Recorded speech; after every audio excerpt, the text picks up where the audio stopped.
This is Andy Cotter with MMA.ca here in Cole Harbour, Nova Scotia with UFC Lightweight TJ Grant. TJ, thanks for inviting us into your home. We really appreciate it. Hey man, thanks for coming. So you're leaving tomorrow, you're getting on an airplane and you're flying to Fairfax, Virginia, where you're going to be fighting Carlo Prater next Tuesday at UFC on Fox number 3. Yeah, I'm super excited to, just to get in there and get it done. Training camp has been perfect. Honestly, everybody says it every time, but this is the best I've ever felt before a fight, and I'm fully prepared, and it's probably the most relaxed I've been to, just because I feel so prepared, and I'm just really looking forward to getting on that plane and getting fight week. Mm-hmm. It seems like for people who don't know, you've actually just recently gone down to lightweight. Your last fight, your armbar win over Shane Roller, was your first fight at lightweight. It's been a big step down for you. It's a move you, I think, were considering for a while. You took the step, and it was successful for you. What are your thoughts now on the drop in weight class and where it's going to take you? Oh, I think it was a great move. For a career, it's definitely the step I needed to take. Fighting at 155, it's just, it's making me eat better, train better. Everything's coming together for me, and at this weight division, I feel like the sky's the limit. I got a tough test in Carlo Prater. I know he's been around. He's fought a lot of guys, a lot of different weight classes, he's fought at different weights, and he's done well. So I look forward to that challenge. I'm not gonna look past him in any way, but I definitely feel like I can go really far in this division. Mm-hmm. Your opponent Carlo, his last victory in the UFC was a win on his record. However, it was a disqualification to his opponent Eric Silva, who had some what were called hits to the back of the head. So Carlo, of course, even though it's a win, he's probably going to have a lot to prove. I know every guy's got a lot to prove in the UFC. Do you think that's going to be a factor in this fight? His hunger to come out there and have a good showing? Well, I mean, any fight in the UFC, if you're a competitor, there's a lot on the line, and you're always looking to make a statement, because in this sport you're really only as good as your last fight, and he wants to erase some doubt in people's mind. I thought the referee made a decision there, and he had to make it, and I think it was the right decision. If not, it could have been like a no contest. But I'm sure he's going to be hungry, but he's had 40 fights all over. He's been in the WEC. He's fought top competition. This is definitely a huge career move for him to be in the UFC, and he's definitely going to be hungry. He's definitely going to be looking to beat me, but I wouldn't want it any other way. Mm-hmm. It's really difficult to gauge where you are in the rank structure in the UFC. They don't publish any sort of rankings. It's basically, like you said, a fight-by-fight basis. How you did in your last fight will determine who you're going to fight next time. Mm-hmm. Probably one of the best indicators of your ability so far was your loss, actually, to Johny Hendricks. Johny Hendricks is a guy who's being talked about as one of the top welterweights right now. It's looking like there's a good chance he might have a title shot sometime in the very near future.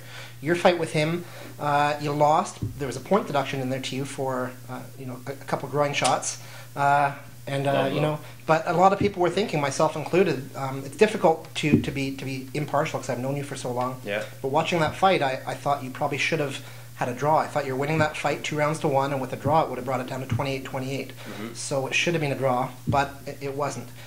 Is there any sort of regret in you knowing that, if you had to turn left instead of turning right, if you had not done the groin kick, not lost a point, and you would have won, you'd be in his position now?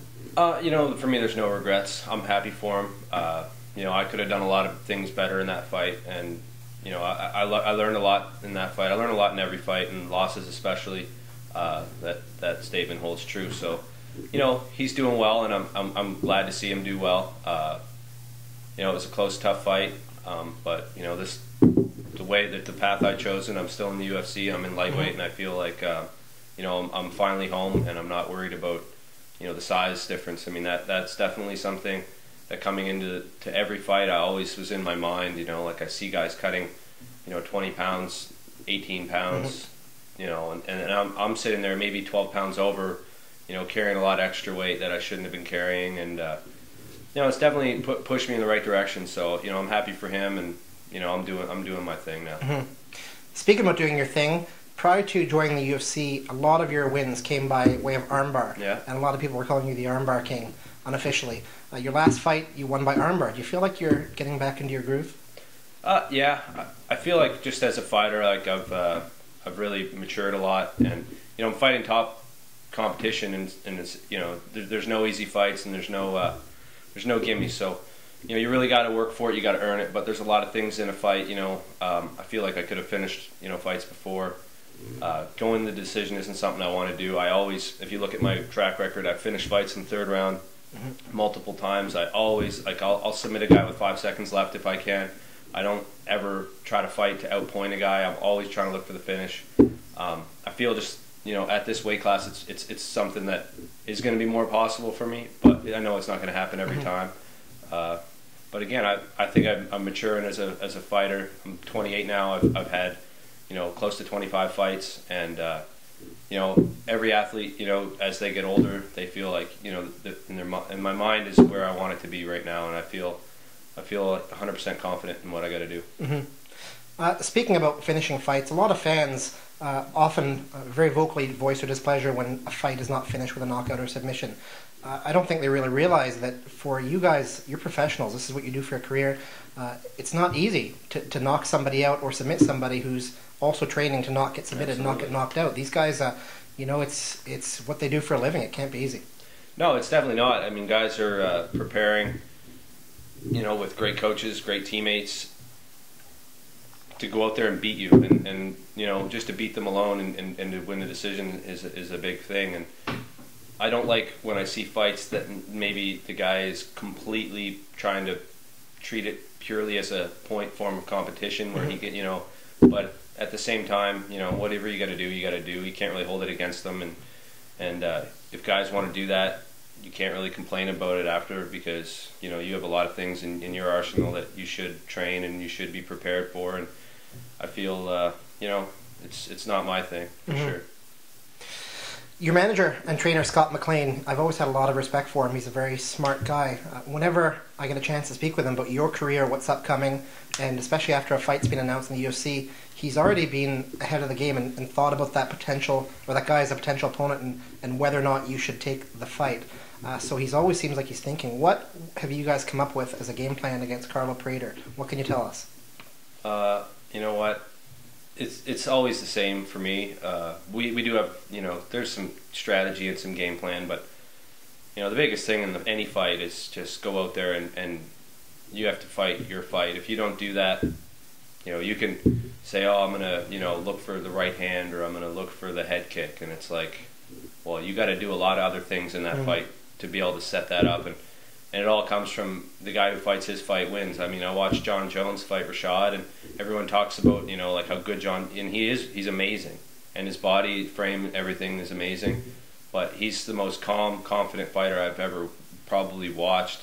He's never rattled. He's always fighting his fight. And I mean, yes, it is hard to bring a guy that tall into your fight, but that's the only way to do it. I mean, when Rashad made it a little bit of a scrap, he actually did well, and I'm not going to criticize his effort, because when you're getting punched in the face by a humongous dude like that, with his skill, it's tough to overcome that. But John Jones, and I look at him as a guy that he's leading the way right now. One thing I notice a lot when I see interviews of fighters, especially UFC fighters at the highest levels, one of the questions they always get asked is, where do you see yourself in the division? Who do you want to fight next? What's going to happen with your career?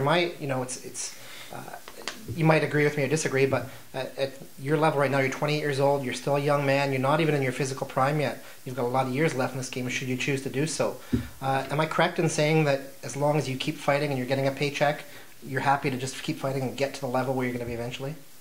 I want to improve every time out there, and in the UFC, from one fight to the next, you could be fighting a guy in the top of the division, and there's not too much of a difference, I don't find, from the top to the middle. There's and I want to get in there, and on any given night, anybody can beat anybody, and so really, it all depends on when you fight guys and who you fight at the right times in their career, and I got a tough fight with Carlo, obviously, and then, you're always looking at, who we're fighting around that time, and if I get the result I want, which I plan to do, who are they going to, match you up with? But, you know, that's kind of like secondary. I just kind of see it. It goes through your mind, but at the same time, like, I got to fight, and that's what I'm focused 100% on. Nice. So we're just a few short days away yet from your fight with Carlo Prater. What's your prediction for the fight?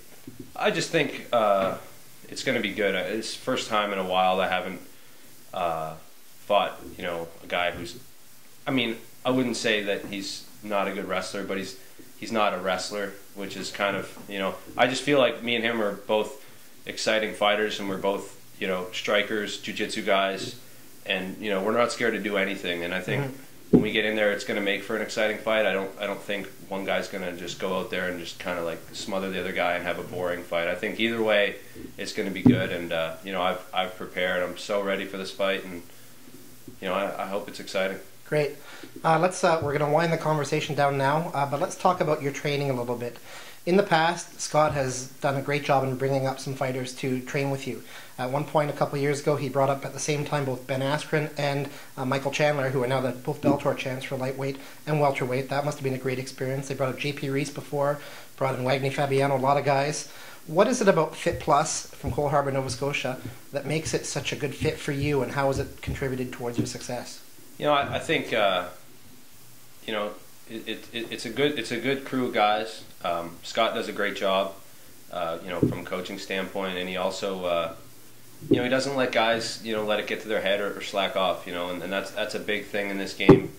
You have to stay disciplined, and you have to stay humble, and you have to, you know, keep trying to get better, and you have to be told, you know, when you're not doing something right. You know, a lot of guys don't necessarily like criticism, but I think criticism's a big part of you know, evolving as a fighter. You have to be able to take it, and you have to be able to try to get better.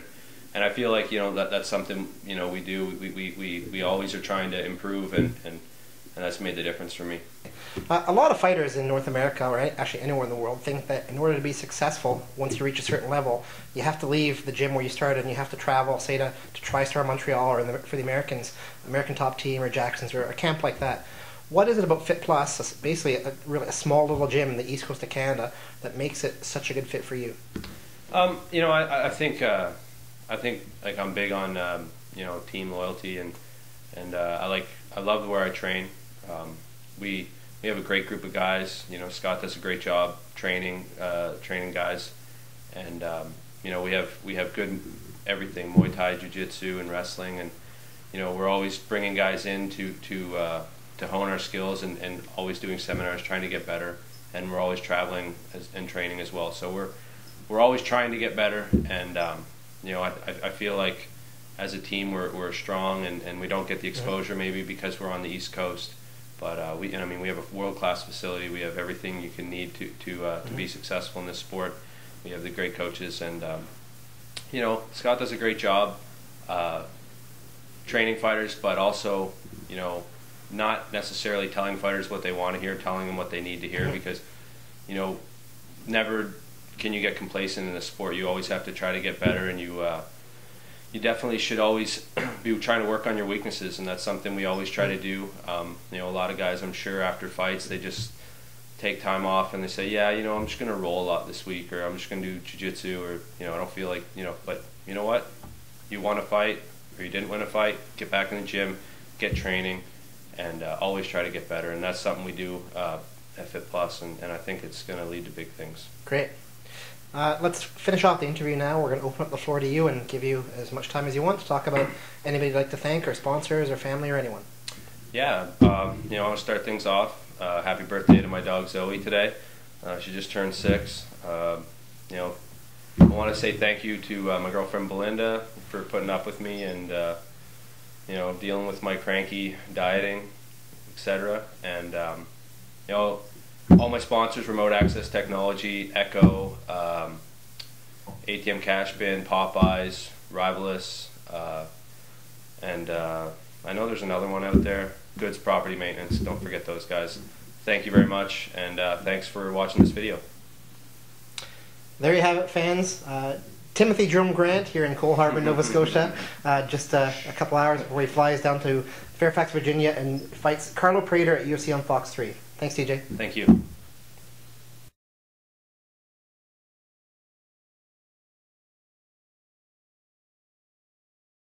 She can come in. Get off.